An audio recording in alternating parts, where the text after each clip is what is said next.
Assalamualaikum warahmatullahi wabarakatuh. Pertemuan kita hari ini ya, yaitu kita akan melakukan uji autokorelasi ya. Nah, setelah sebelumnya kita lakukan uji normalitas, multikolineritas, heterokedasisitas, maka hari ini kita akan melakukan uji autokorelasi ya. Nah, uji autokorelasi ini ya dilakukan untuk mengetahui apakah data yang kita punya ini memiliki korelasi ya antara kesalahan pengganggu ya yang pada periode tertentu ya atau pada setiap periodenya gitu ya. Nah, uji autokorelasi ini ya dilakukan untuk data yang time series ya. Nah, kalau datanya cross section, maka tidak usah dilakukan uji autokorelasi ya. Nah, kenapa uji autokorelasi ini hanya dilakukan untuk data yang time series saja? Karena uji autokorelasi ini memeriksa hubungan ya atau korelasi antara kesalahan pengganggu pada data observasi satu pengamatan kepada pengamatan lainnya gitu ya. Artinya datanya sama, periodenya berbeda gitu ya. Misalkan kalau kita melakukan data pengujian data ya, data time series, kemudian datanya monthly misalkan ya, bulanan. Nah, itu misalkan bulan pertama, bulan kedua, ketiga, keempat itu akan saling berhubungan dengan satu sama lain gitu ya. Nah, sehingga akan memiliki kesalahan pengganggu antara periode yang satu dengan periode yang lainnya. Nah, sehingga kita harus uji gitu ya, apakah terdapat masalah autokorelasi atau tidak. Nah, berbeda dengan data cross section itu tidak usah diuji autokorelasi karena itu tidak ada keterkaitan data ya yang satu dengan data yang lain ya. Nah, kalau data time series itu biasanya data itu memiliki keterkaitan antara data satu dengan data yang lain karena datanya sama, waktunya berbeda gitu ya. Nah, sehingga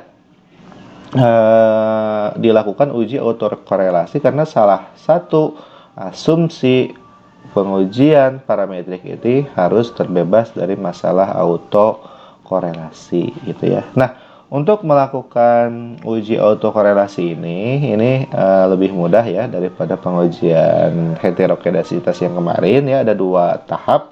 Ini cukup 1 tahap ya, kita klik analyze regression linear ya. Nah, ini datanya sudah kita punya. Nah, ini sudah banyak sekali data karena ini sudah kita lakukan uji normalitas, multikolineritas, dan heterokedasisitas. Nah, sehingga muncul di sini RES1, PRE2 ya, RES2, Granser, PRE1 3, RES3. Nah, untuk uji autokorelasi kita klik analyze, kemudian kita klik regression linear ya. Nah, kemudian masukkan variabel. Nah, ini kita ganti ya, pada kemarin kan kita mengganti di dependennya menggunakan Granser. Di sini kita masukkan laba ya, kembali seperti semula ya. Di independen masukkan pembiayaan dan margin. Nah, di statistik kita masukkan Durbin Watson ini ya.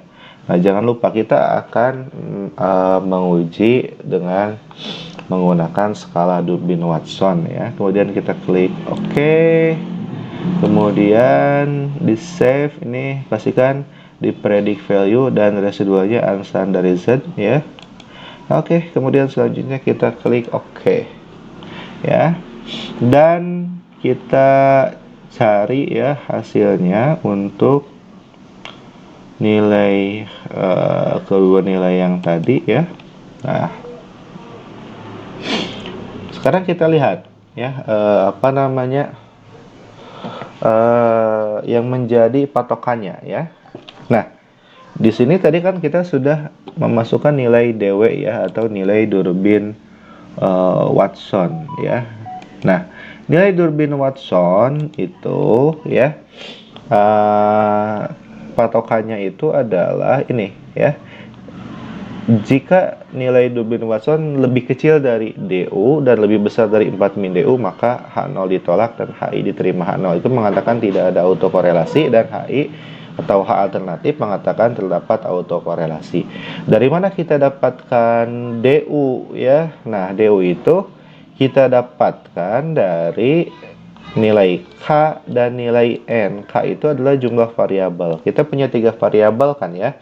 Ada variabel pembiayaan, margin, dan variabel laba ya.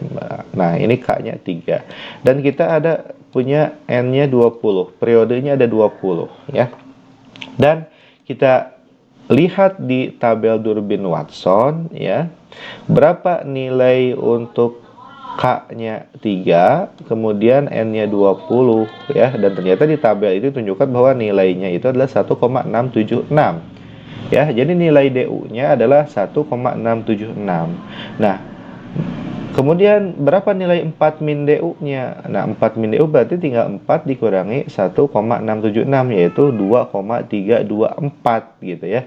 Nah, artinya ketika nilai Durbin Watson-nya dari pengujian kita itu ada di antara 1,676 dan 2,324, berarti tidak ada masalah autokorelasi. Atau kalau nilai Durbin Watson yang hasil pengujian kita itu lebih kecil dari 1,676 dan atau lebih besar dari 2,324, maka itu terdapat masalah autokorelasi. Dan kita lihat berapa nilai Durbin Watson-nya ya. Nah, ternyata nilai Durbin Watson-nya adalah 1,684. Nah, ini ya. 1,684. Artinya 1,684 itu ada di antara 1,676 dan 2,324. Artinya tidak ada masalah autokorelasi pada data yang kita punya ya, sehingga data yang kita punya itu memenuhi salah satu syarat lagi ya. Pada pengujian parametrik, salah satu asumsinya sudah terpenuhi, yaitu tidak ada masalah autokorelasi atau variabel-variabel pengganggu pada data-data time seriesnya setiap periodenya itu tidak saling berhubungan satu sama lain ya. Baik, demikian pengujian autokorelasi pada hari ini, semoga bermanfaat. Ya, kita akhiri. Assalamualaikum warahmatullahi wabarakatuh.